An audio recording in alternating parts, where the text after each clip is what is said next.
Jadi ada hal yang menarik dari ungkapan terakhir tadi dari Delia yang mengatakan bahwa Tuhan menambahkan. Nah, di sini sebenarnya inilah kehadiran Kristen itu di situ.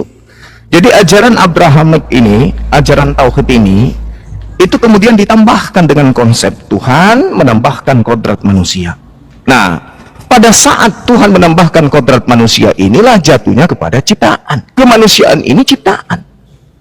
Makanya dikatakan firman, logos, sifat yang ada pada diri Tuhan, ide, gagasan, keinginan Tuhan yang ada pada diri Tuhan, daya cipta, daya penciptaan yang ada pada diri Tuhan itu, Tuhan aktualisasikan dalam bentuk perkataan. Maka dia berkata, keluar dari sifatnya, logosnya yang melekat pada diri Tuhan itu, kemudian dia mengatakan, aku hendak menciptakan makhluk bernama Yesus dari seorang wanita perawan bernama Maria. Itu logos, sifat yang melekat pada diri Tuhan. Sifat ini kemudian terrealisasi dengan rema, dengan dia berfirman. Maka malaikat Gabriel menyampaikan kepada Maria, terrealisasilah apa yang ada. Begitu daging ini jadi manusia karena dia dikasih roh, kemudian dia menerima rema, dia menerima kehendak firman Tuhan. Makanya ketika Yohanes 17:8 saudara tunjukkan kata itu memang betul, Yesus menerima rema. Oke, Yesus menerima perkataan, yes. Jadi sang logos menitipkan kemudian rema, ucapan kepada sang perantara, yaitu Yesus yang adalah makhluk. Itu tidak salah di sana, itu tidak keliru. Yang jadi permasalahan kemudian adalah ketika Yesus ini yang adalah makhluk, yang berasal dari sifat Allah yang adalah logos yang melekat pada diri Allah, kemudian menerima rema, dianggap sebagai Tuhan itu sendiri. Ya, selamat pagi, salam sejahtera untuk kita semua. Jumpa lagi bersama saya di channel Teva Kreatif. Sobatku, pada kesempatan ini kami akan membagikan lagi sebuah video diskusi yang sangat amat seru antara Juma dan juga teman-teman dari Apologet. Ya, penasaran dengan keseruannya? Mari kita sama-sama tonton video berikut ini. Jadi yang pertama, Yesus mengklaim dia dari surga. 1 Korintus 15:48. Makhluk-makhluk surgawi sama seperti Yesus yang berasal dari surga. Gugur. Jamak. Makhluk dikatakan di sana dalam bahasa Yunaninya koikos. Coikos. Makhluk-makhluk berasal dari surga sama seperti Yesus yang berasal dari, gugur dia di situ. Kemudian catatan saya ada beberapa hal. Firman jadi buku. Siapa bilang firman jadi buku? Tak ada. Tak ada konsep di Islam firman jadi buku, tak ada. Yang ada kalam dibukukan, kalam disatukan dalam sebuah buku, dan kalam itu bukan buku. Buku itu ciptaan, kertas dan tinta. Nih, ini ciptaan.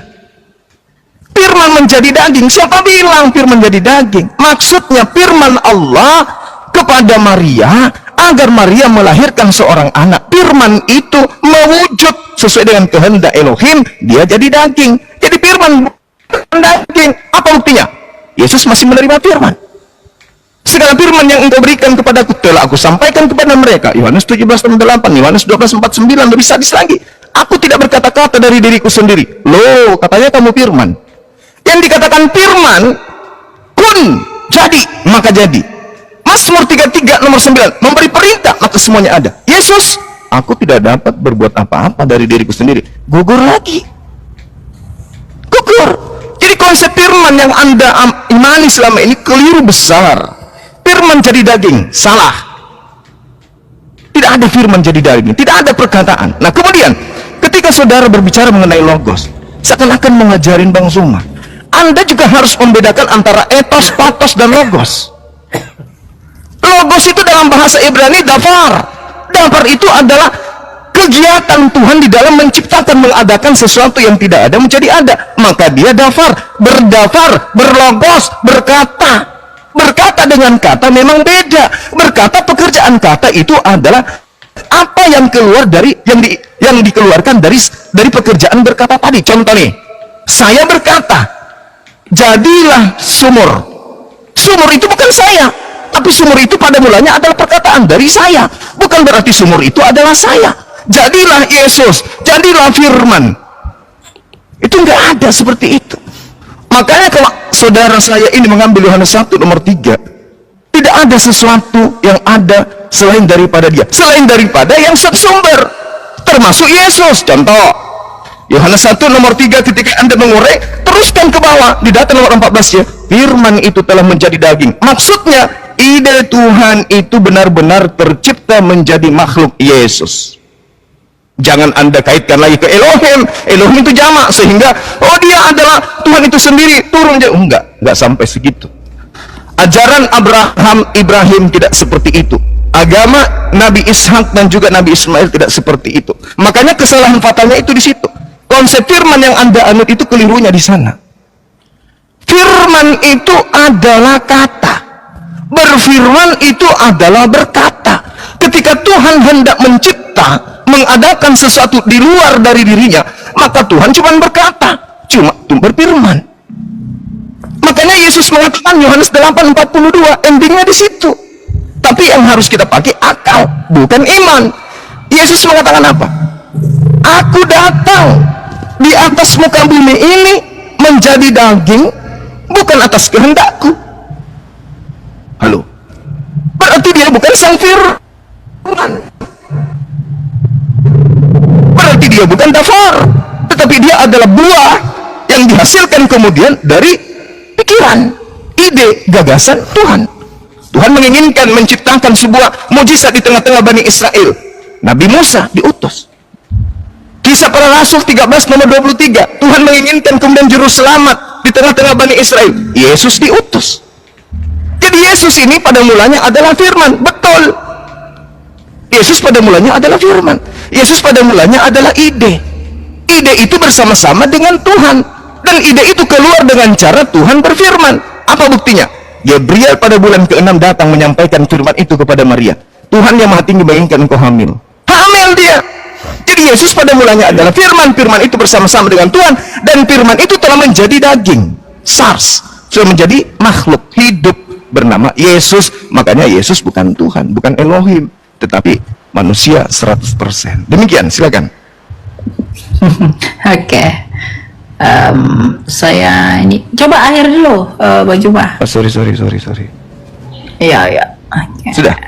Ya, sudah. Sebentar ya. Ya. Oke, yang pertama Yesus menyampaikan firman. Tadi Bang Zuma katakan inilah, makanya perlunya Bang Zuma dengan kerendahan hati saya mengajak Anda untuk belajar lebih dalam lagi ya. Tadi kita berkata Yesus adalah Logos. Nah, coba kita analisa kata Yohanes 17 ayat 8. Di sini Bang Zuma mungkin tidak tahu dan belum belajar masalah firman ya. Di sini coba kita lihat.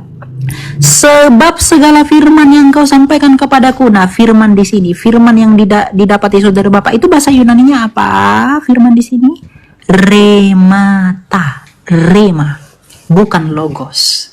Jadi bedakan ya Bang Zuma ya antara rema dan logos. Dan Yesus itu adalah, nih kita lihat di dalam ini tadi di dalam nih, pada mulanya adalah firman. Firman itu bersama-sama dengan Allah. Coba lihat dalam Yunaninya, dalam naskah Textus Receptus, logos. Jadi Bang Juma pun lagi dan lagi masih gagal. Yesus menyampaikan firman, yang disampaikan itu bukan logos, tapi yang disampaikan itu adalah rema. Nah, yang kedua, perkataan saya itu bukan saya. Tadi Bang Juma mengatakan begitu menyangkut Yesus sebagai ide ilahi. Nah, lalu yang menjadi pertanyaan saya, bukankah idenya Bang Zuma itu lahir dari Bang Zuma? Katakanlah saya tidak melihat wajah Bang Zuma dan saya mendengar firmannya Bang Zuma yang menjadi suara. Artinya saya bisa mengenal Bang Zuma melalui firmannya Bang Zuma yang menjadi suara. Nah, kita pun bisa mengenal Allah yang tidak kelihatan melalui firmannya yang menjadi manusia. Dia tidak kelihatan, maka dia memperkenalkan dirinya dengan imanen atau kelihatan ke dunia. Sebab Yesus adalah gambaran Allah yang tidak kelihatan. Kolose 1 ayat 15. Nah, masalah Yohanes 1 ayat 3, dia itu ciptaan. Mohon maaf, coba kita lihat dalam Yohanes 1 ayat 3. Kita baca dengan teliti. Pada mulanya sudah ada firman. Firman itu bersama-sama dengan Allah dan firman itu adalah Allah. Ia pada mulanya bersama-sama dengan Allah. Segala sesuatu dijadikan melalui firman, dan tanpa firman tidak ada suatu pun yang telah jadi dari segala yang telah dijadikan. Kalau firman itu ciptaan, Bang Juma, kalau firman itu adalah diciptakan, bagaimana mungkin Allah menciptakan ciptaan melalui ciptaannya? Kalau firman itu tidak di dalam diri Allah, Sang Bapa yang Esa itu, bagaimana mungkin hal itu bisa terjadi? Artinya, argumentasi Bang Juma pun saling kontradiksi. Di satu sisi Bang Juma mengakui firman itu di dalam Allah, di satu sisi Bang Juma mengatakan firman itu ciptaan. Berarti, di dalam diri Allah yang bukan ciptaan, ada yang ciptaan. Itu juga masih salah. Itu logika falasi. Bagaimana Bang Juma menjelaskan kesalahan itu? Ya, jadi kalau firman itu Bang Juma katakan adalah ciptaan, berarti di dalam diri Allah, tadi Bang Juma mengakui, ya, bahwa ide itu keluar dari Bapa, ide itu keluar dari Allah. Berarti Anda mengakui bahwa di dalam diri Allah ada ciptaan. Masa ciptaan ada di dalam diri Allah yang kekal?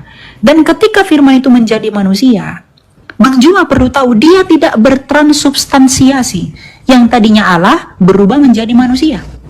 Seperti nasi menjadi bubur. Ada bubur, nasinya tidak ada. Bukan begitu. Tapi dia dalam hakikat keilahiannya, dia menambahkan kodrat manusia. Sama seperti Bang Juma tadi, kalam yang dibukukan. Oke, kami pun bisa mengatakan kalam yang dimanusiakan.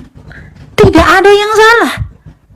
Karena dia menjadi, itu bukan berubah substansi Bang Juma. Tetapi dia itu menjadi menambahkan kodrat. Jadi kalau Bang Juma mengatakan kami tidak mengimani itu, kalam itu menjadi, kalam itu dibukukan. Kami pun berkata kalam itu dimanusiakan. Ya. Jadi dari tadi argumentasi saya yang bertabrakan, argumentasi Bang Juma yang bertabrakan tetap dibantah dengan argumentasi juga yang belum jelas. Coba tadi dari studi kata logos di sini, ya. Di atas ini kata logos nomina. Bagaimana mungkin Anda mengatakan ini keinginan? Mohon maaf, Bang Juma belajar bahasa Yunani dari mana? Di sumber literasi Yunani mana logos itu adalah keinginan? Kalau itu keinginan, Bang Juma, berarti itu akan bertabrakan dengan itu sebagai ide ilahi yang di dalam. Ya. Jadi Yesus itu adalah firman Allah dan dia kekal di dalam diri Allah, maka itu adalah Allah. Itulah monoteisme yang sejati yang menjelaskan kebagaimanaan Allah yang esa itu. Ya, itu coba dibantah dulu dengan data, ya. Ya, silakan Bang Juma. Mohon sampai tidak nelpon dulu teman-teman. Oke. Ya. Ini Gimana? kenapa ya? Gimana, Dek? Saya masuk ke sesi berapa ini? Kenapa ya ini saya tunggu sebentar. Ada masalah di apa?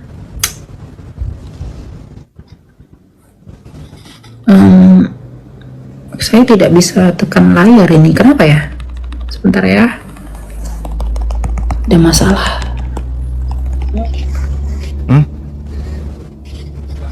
Sebentar ya. Oh gitu. Jadi sesi keberapa ini? Ini mau penutup kayaknya. Bentar.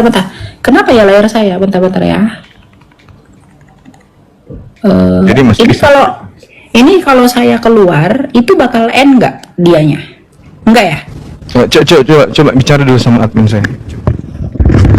Kalau dia end, soalnya layar saya tuh udah apa ini mungkin verifikasi Iya, ya. kita nunggu yang 1 menit 53 detik ini, Kak. Nanti baru dilanjutkan lagi untuk Enggak, maksud saya itu adalah layarnya saya ini tidak bisa ditekan. saya juga. Jadi kita tunggu selesai ini yang ada putaran kemenangan. Layarnya Bang Zuma juga nggak bisa ditekan ya? Iya benar. Kita Oh ya selesaikan sudah, aja di ya 1 udah menit. ditunggu aja kalau gitu. Baik. Ya oke. Ya udah, kita tunggu aja ya. Ini apa nanti? Bisa. Oke. Gitu ya. Jadi itu poin-poin yang saya mau highlight dari poinnya Bang Zuma tadi. Ya, biar jangan blunder. Oke. Ya. Saya sebenarnya penasaran ya bagaimana Bang Zuma itu mengatakan itu keinginan dari studi kata Yunani. Coba nanti saya pengen tahu ya. Itu bagaimana? Iya, jadi kalau berbicara mengenai logos, rema.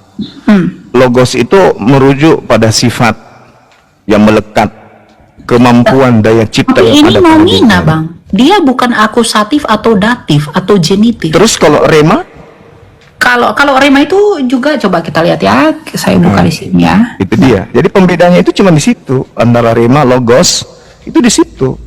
Coba nih, coba lihat Bang. Di sini rema itu juga nomina, tapi dia Nah, itu dia dalam makanya. artian perkataan. Perkataan, bukan. ucapan, Ya. lisan. Nah kalau logos, Ya, betul. Kalau logos itu yang mendasari perkataan itu, yang menyebabkan nah, perkataan itulah itu yang ada. saya katakan sifat tadi. Itu adalah Itulah yang saya logos. katakan sifat. Jadi ibaratkan mulut, itulah mulut. Sementara rema itulah yang keluar dari mulut. Itu maksud saya. Antara logos dan rema. Ini kok Ah, nggak bisa seperti tetap ya? Ayo kita mulai lagi. Masih nggak bisa nggak sih? Udah bisa ya? Jadi Masih gimana? belum. Oh, Layarnya juga ketutupan. Sebentar. Kalau saya turun dulu gimana ya? tinggal diterima dek. Udah Iya, kayaknya aku kirim. ini. Ya. Oke. Sebentar Bang. Ada apa ini masalah itu tadi? Oke. Lanjutlah. Mulai. Oke. Ya, Iya. lanjut. Jadi ada hal yang menarik dari ungkapan terakhir tadi dari Delia yang mengatakan bahwa Tuhan menambahkan. Nah di sini sebenarnya inilah kehadiran Kristen itu di situ.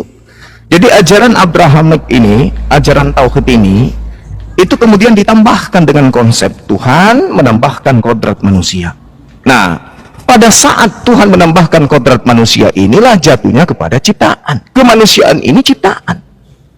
Makanya dikatakan firman, logos, sifat yang ada pada diri Tuhan, ide, gagasan, keinginan Tuhan yang ada pada diri Tuhan, daya cipta, daya penciptaan yang ada pada diri Tuhan itu Tuhan aktualisasikan dalam bentuk perkataan.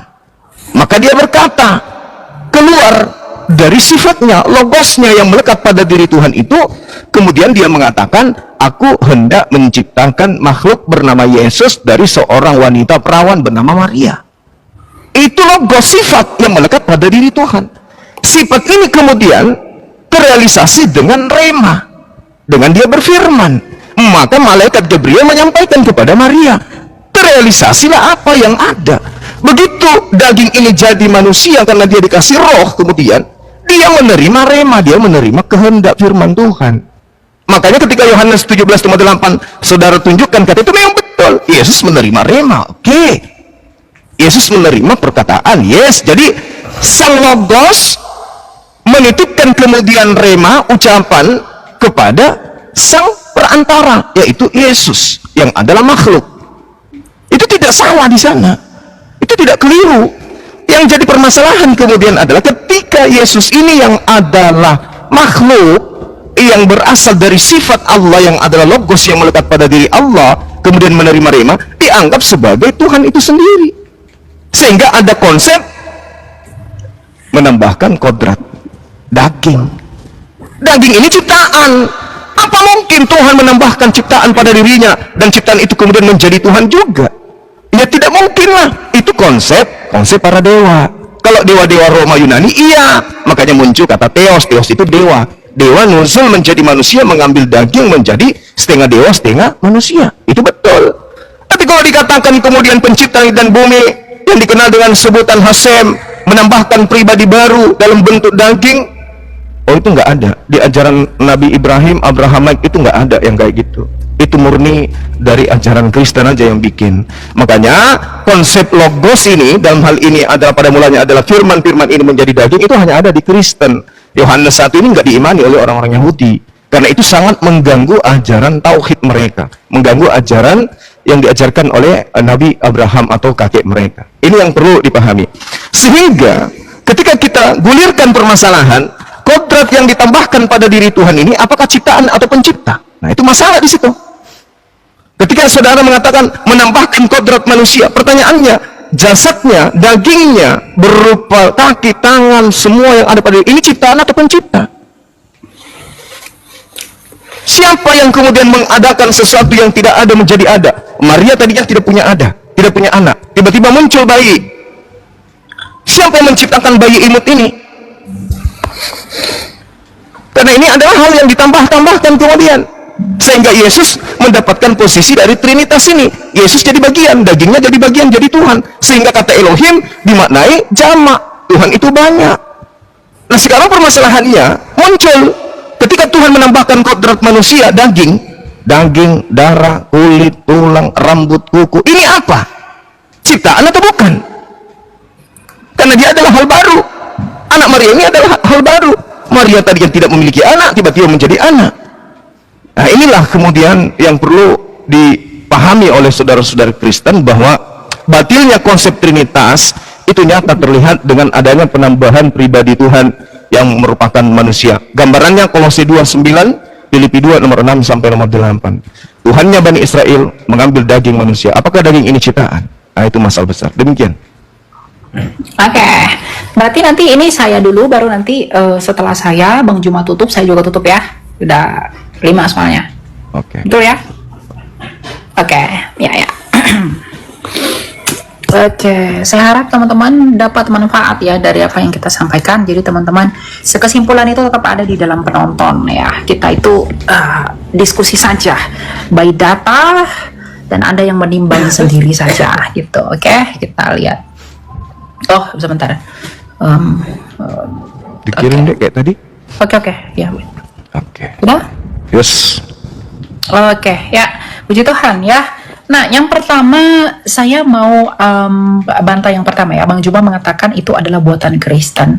Ya, Bang Juma mungkin akan mengatakan itu buatan Kristen karena dari tadi Bang Juma belum mampu membantah ini. Memra dalam Targum. Bang Juma, kalau memang firman itu menjadi manusia itu ide Kristen, di dalam iman Yahudi memra itu menjadi mal'ah Yahweh di dalam data ini. Nih, Bang Zuma. Malak Yahweh dalam Exodus, dia menjadi teofani. Memra itu menjadi teofani. Dan memra itu juga disembah. Artinya ide firman Allah menjadi manusia itu bukan punya Kristen doang.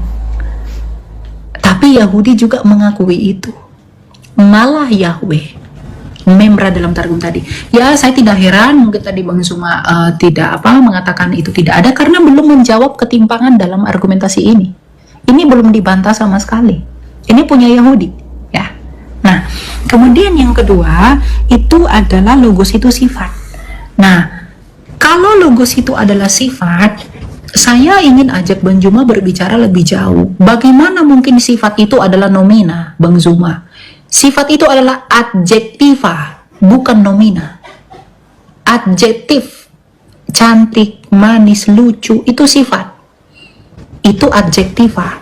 Tapi logos ini nomina, nominatif.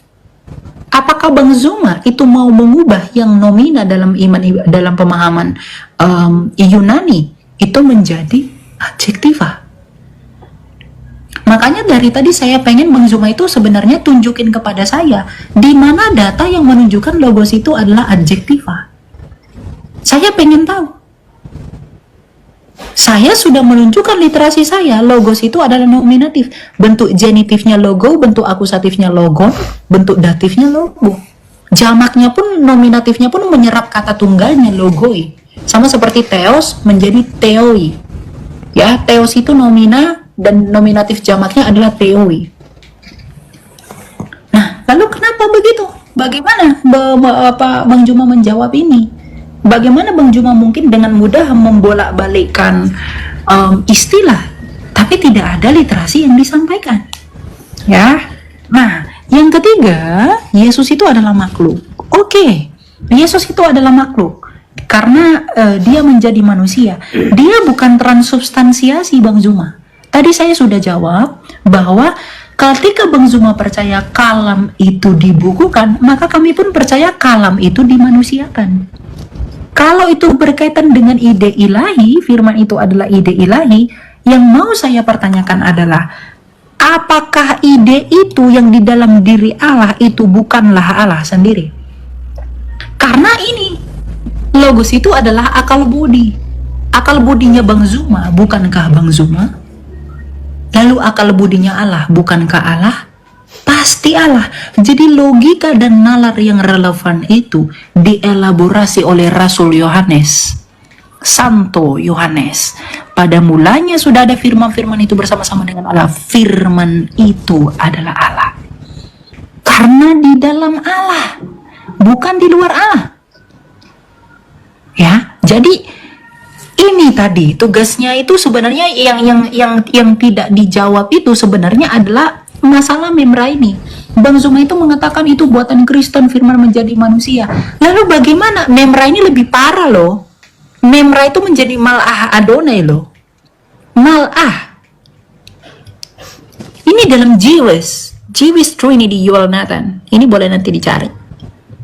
Menjadi Theophany. Nih. Apa bedanya? Nah, di sini coba lihat. According to the Malik Yahweh directions, nothing won't do but works new as Yahweh has to identify the Father in Genesis. Only the post-Sinaitic Yahweh's narrator dan Musa knew that the Son and the Spirit were Yahweh. Jadi Musa pun di dalam bukunya Yoel Nathan ini, Bang Zuma, ya, dalam iman Yahudi, Musa pun mengetahui bahwa putra dan roh itu adalah Yahweh. Bagaimana ini? Ini tidak dibantah dari tadi. Saya nunggu bantahan ini. Dan ini, bagaimana Anda membalikkan domina itu menjadi adjektiva? Begitu ya. Jadi persoalannya kiranya tidak selesai karena itu tidak terjawab. Ya, literasinya. Ya, silakan, Bung Juma. Oke, baik. Jadi ini closing ya. Ya, betul. Saya yang akhirnya atau gimana? Terserah. Udah Bang Juma, lanjut aja. Saya bentar, saya match ya, silakan. Oke, baik. Ya, jadi sederhana sebenarnya, itu masalah sepele tapi dibuat seperti sedramatis, ya, sangat dramatis sehingga seakan-akan itu luar biasa. Sebenarnya kalau kita mau melihat bagaimana pendalaman materi tentang Malah, Elohim, coba kita lihat dalam Kejadian 31 nomor 11. Memang yang datang ke sana itu malaikat dan diakui sebagai Elohim itu sendiri. Bahkan Yesus pun menganggap dirinya Eloah. Yohanes 10 nomor 34 kan dibantah, semua data-data Anda itu dibantah oleh Yesus. Anda Yesus hidup hari ini, Anda datang dengan membawa itu, Yesus bantah data itu. Yesusnya yang pasang badan. Yesus mengatakan apa? Bukankah di dalam kitab Tauratmu dikatakan siapapun yang diserahi tugas untuk menyampaikan firman, maka dia adalah Allah, maka dia adalah Elohim. Dan itu tidak bisa dibatalkan, kata Yesus. Nabi Musa juga mengaku Elohim, innani anallah la ilaha illa ana. Apakah Nabi Musa itu adalah Allah? Bukan. Saya juga ketika di atas mimbar masjid, saya juga mengatakan innani anallah la ilaha illa ana. Apakah berarti saya adalah Allah? Ini adalah unsur yang harus dipahami, bahwa ketika Tuhan menyampaikan firman, maka para utusan menyampaikan firman itu tanpa menambah, tanpa mengurangi. Itu poinnya. Jadi kalau hanya berbicara Malah, Elohim, apa hubungannya? Banyak data di dalam kitab saudara. Keluaran Kejadian 22 nomor 11, kemudian Kisah nomor 7, nomor 35, 38, nomor 53. Lalu kemudian Kisah Para Rasul 10 nomor 4. Semua kemudian mengatakan Malah, Elohim, mengaku sebagai Elohim. Nah, kemudian konsepnya yang datang pada Nabi Musa, kita lihat di dalam misalnya Kisah Para Rasul 7, untuk membantah iman orang Kristen bahwa Nabi Musa bertemu dengan Tuhan. Ternyata dikatakan di Kisah Para Rasul yang berfirman kepada Nabi Musa itu adalah malaikat. Musa ini yang telah mereka tolak dan mengatakan, siapa yang mengangkat engkau menjadi pemimpin dan hakim? Musa ini telah diutus oleh Allah untuk berbicara kepada malaikat.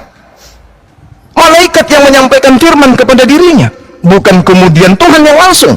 Di data nomor 38, Musa ini yang menjadi perantara di sidang jemaat yang ada di padang gurun di antara malaikat. Malaikat ketika datang kepada Nabi Musa, malaikat itu tidak mengatakan, hai Musa, aku malaikat. Tidak, dia mengatakan, akulah Elohim. Bukan berarti malaikat itu Tuhan, tidak. Inilah yang perlu pendalaman materinya agak-agak diangkat sedikit supaya jangan terus-terusan sama pengajaran paganisme, Roma Yunani. Kemudian Al-Quranul Karim menjelaskan di dalam surah Al-Ankabut ayat 44, khalaqallahu as-samawati wal ardi bil haqq inna fi zalika laayatin lil mu'minin. Allah menciptakan langit dan bumi dengan hak, dengan kebenaran. Lalu kemudian sungguh pada yang demikian itu pasti terdapat tanda-tanda kebesaran Allah bagi orang-orang yang beriman. Itu sama ketika Tuhan menyatakan dirinya sebagai As-Saddai kepada Bani Israel. Tidak ada bedanya. Kemudian kalau Anda melihat di dalam kitab Kejadian 35 nomor 11, itu sangat jelas itu dikatakan di sana, wa yomer Elohim Eli El Saddai, dan seterusnya. Itu sama. Lagi firman Allah kepadanya, akulah Allah yang maha kuasa, akulah Tuhan pencipta langit dan bumi, beranak cuculah yang baik. Itu sama, akulah yang menciptakan semuanya. Sama ketika Tuhan mengatakan Bereshit bara Elohim. Elohim bukan berarti jamak di sana, tetapi Elohim sedang menyatakan dirinya sebagai pencipta langit dan bumi. Sama seperti ketika di Al-Quran, kami yang mewahyukan, kami juga yang menjaga. Bukan berarti kami itu jamak.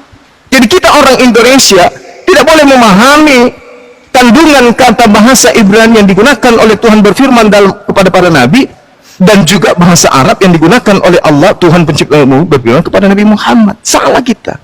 Kita harus kembalikan kepada sumber bahasanya. Sekarang ketika Tuhan mengatakan Elohim kepada Abraham, kepada Nabi Musa, apakah orang Yahudi menyembah Tuhan-Tuhanan? Apakah orang Yahudi punya banyak Tuhan? Tidak. Ketika Tuhan berfirman kepada orang Arab, Nabi Muhammad dengan mengatakan kata nahnu, apakah orang Arab punya banyak Tuhan? Tidak. Nah, inilah yang kemudian ingin saya katakan, bahwa pada kesimpulan ini, agama tauhid itu hanya punya satu Tuhan, tidak ada ditambahi kodrat manusia, ditambahi kodrat burung merpati. Itu jelas. Puji nama Tuhan, demikianlah video yang sudah kita saksikan bersama. Kiranya video ini dapat menambahkan wawasan kita terkait ilmu keagamaan. Ya sobatku, sekali lagi terima kasih buat kalian yang sudah setia dukung dan juga support channel ini. Tuhan Yesus memberkati kita semua. Salam, sampai jumpa.